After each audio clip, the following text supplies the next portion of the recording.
new year, new upgrade, and we're going to be looking at this big box right here. This is my main PC. Been doing quite a lot of things for the past almost 3 years, and I think probably a good time to upgrade the cooler. I mean, now the cooler in it at the moment is pretty decent. It's an old CMPS 9900A LED. I've got a box lying around, some classic like 2009 thing. I mean, it works, and it's actually a pretty decent cooler, but I got an NHD15S. The difference between this and the regular NHD15 is this only comes with one fan, and it's an asymmetrical offset design, which means you can use it in most motherboards, because the motherboard in this is, well, the CPU socket's slightly lower down the board, which means at the moment I can't put certain cards in the top PCI Express slot that I'm interfering with the cooler, so offset cooler is a good idea, I guess.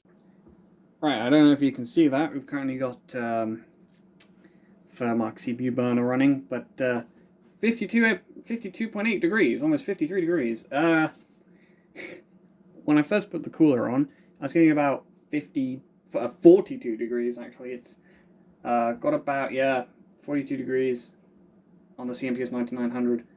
I guess that's what happens when your thermal paste dries out, and to be fair, I haven't changed it in so long that it honestly wouldn't surprise me. Yeah. I mean, about the same performance of the Hyper 412R, which is the CPU cooler I had her on originally, so I can't remember. I can't imagine what it would be getting now.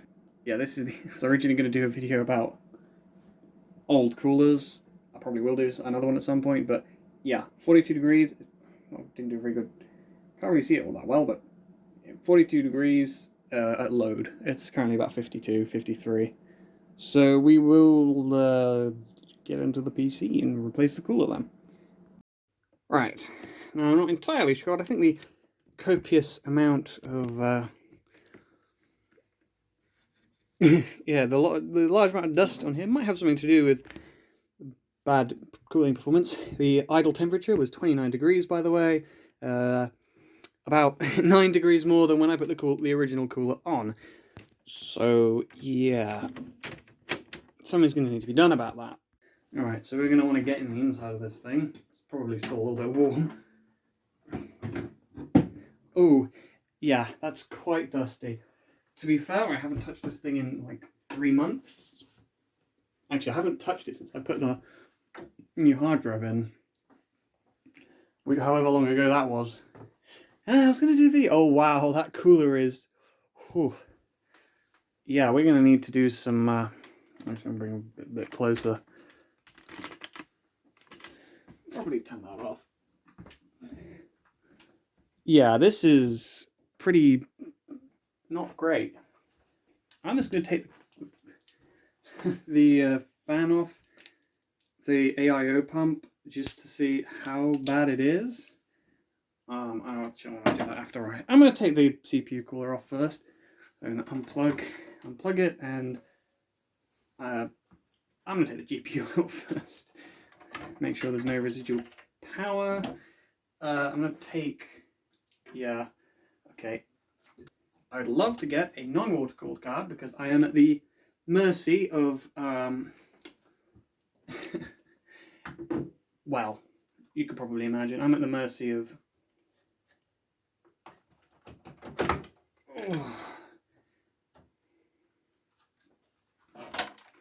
oh dear. Yeah, I'm at the mercy of the water cooler. So if the water cooler goes bad, I'm pretty much done. Okay, now that the GPU is out, we want to, yeah, it's like tile grout. And oh dear. Yeah, that's a little bit, dry. Oh, it's actually, I mean, it's dry right in the middle where the CPU die would be. But around the edges, it's still a little bit pasty. Oh, yeah, you can see how the copper is not super shiny anymore, and you can probably see the dust that's built up in there. Yeah, I checked the AIO actually. Put that fan there. Oh, that thing's been running duty for a long time. Old AMD clip mount system. But yeah, let's check the GPU fan actually. Okay, and the gram reveal. Okay, not the worst I've seen. Definitely could be better. I'm not going to vacuum it out, but it's Whew. Well, that's pretty caked in. Somehow I couldn't find a toothbrush, but I managed to find a paintbrush? I don't know. I need to get one of those shop vac things. Data vacs? Yeah, that's what it's called. I need to get one of those. All the dust on the power supply as well. I have a cloth somewhere. I probably want to do this actually. Oh, this isn't going to be vacuuming up, isn't it?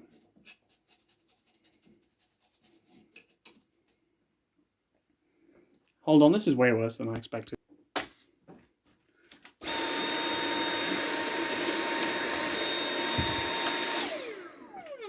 I'm going to have to go turbo mode. Yeah, it's better. It's not great. Ugh, that's a lot of dust. Wow, that dust likes to stick to everything. That's quite dusty. There's a cloth somewhere. So that's a little bit better. I'm actually going to need to take off these, take those off the top, spin this around. Hopefully that graphics card will run cooler, because it was starting to get to about, originally it would run about max 30-40 degrees, and it's kind of like 50 degrees, 55. I guess it's just the dust in the entire system. It really does sort of hinder performance. It's NHD 15 time now. Yes, more, where did I put the rag? I don't know, more vacuum time.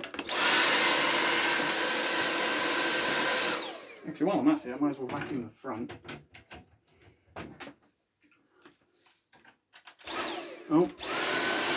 There's my horrible cable management. I did an okay job. It's not great though. But right. NHD 15 time. Regarded as one of the best CPU cores. And it's still going strong. Right, so box is backwards. NHD 15S, Chromax, because I like, performance is good, but it costs the same at the time I was buying it, so may as well get it. Oh, yeah. Now we're going around the other way. I'm not very good at unboxing stuff. Ooh, Chromax. Now I'm guessing this is the cooler, and those are the accessories, so it's really heavy. That is a block. That is a real block. Just get the accessories out first. Alright. Now this does come with the LG 1700 stuff. Good, because that was a reason I was getting this, because I might upgrade to Alder Lake. AMD, which is what we are going with. It's just AM4, so it's pretty much going to be, shouldn't be too difficult. The grey ones, and I believe the screws are the same. Use the grey spacers for AM4. Use the rear holes for AM4. Where's the AM4 bracket? Oh, there it is. AM4 bracket. So I just guess we'll pop that open and AM4 up. Okay, so they are inwards. Right. Okay, so this would be a little bit easier if I'd read the instructions first, but you put it on sort of facing inwards. Use the wider holes. Not too bad. I'm going to do it for the bottom one as well, so facing inwards, this is the bottom. So the larger holes, so the ones at the top, I guess. The grey spaces. Oh yeah, the white ones are a little taller.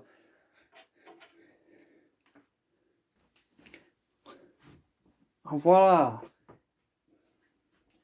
Now we've got the thing. Alright. Either dot or thermal based. And the retention mechanism, which I believe is already on the cooler. I'm not sure. Oh, yeah, the cooler. The cooler is in this box. You probably could have looked at beforehand, but I believe... Oh, this is confusing. So that opens, and then that opens, and then oh, that opens. Ah, there you see it. It's absolutely massive. Oh, looks like more opens. I've got a bit on the bottom there as well. Wow. I mean, this is a huge cooler, so yeah, it's huge and it's heavy. Oh, it's actually got the fan in there. Right, so I have got the cooler mounted. I decided to just do it off camera and set the whole machine back up. Here you can see my hybrid graphics card, which is now the loudest part of the machine, maybe other than the hard drive. But I also got this monitor. You can probably see that we are sitting around idle temps of around 26.5 degrees, which is pretty reasonable. I was honestly expecting better, because I was getting idle temperatures of 20 with the 9900A. But it is currently 20 degrees in this room because of the heating's cranked because it's winter. Plus the thermal pastes are different. The Noctua thermal paste is designed to fill in as many gaps as possible, but not be as thermally conductive as I think I used Arctic MX5. And also, it's just positions of certain things. It's a very good cooler. Don't get that wrong. I'll do some load testing, see how good that is. But I was a little bit worried about the testing, so I just unmounted it, cleaned it, repasted it, and remounted it. Same results, about 26.5 degrees idle. And that is at 20 degrees ambient temperature. So I will just do some load testing. Right, did a bit of load testing, and it's about 46 degrees, which is what I tested the first time. I have some earlier results, which it's exactly the same. So yeah, I mean, I've seen people with load results of about 66 degrees. Then again, I believe that was a 2600X. This is just a 2600, so bit of a difference. But yeah, it's a good CPU cooler. It works pretty well. I mean, it's one of the best CPU coolers.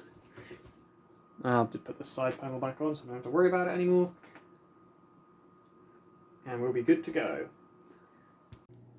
Right, so that is everything set back up. I hope that you enjoyed whatever I did, and to the extent that it was at all interesting. And I guess I will see you in the next video or personal rig update. See ya.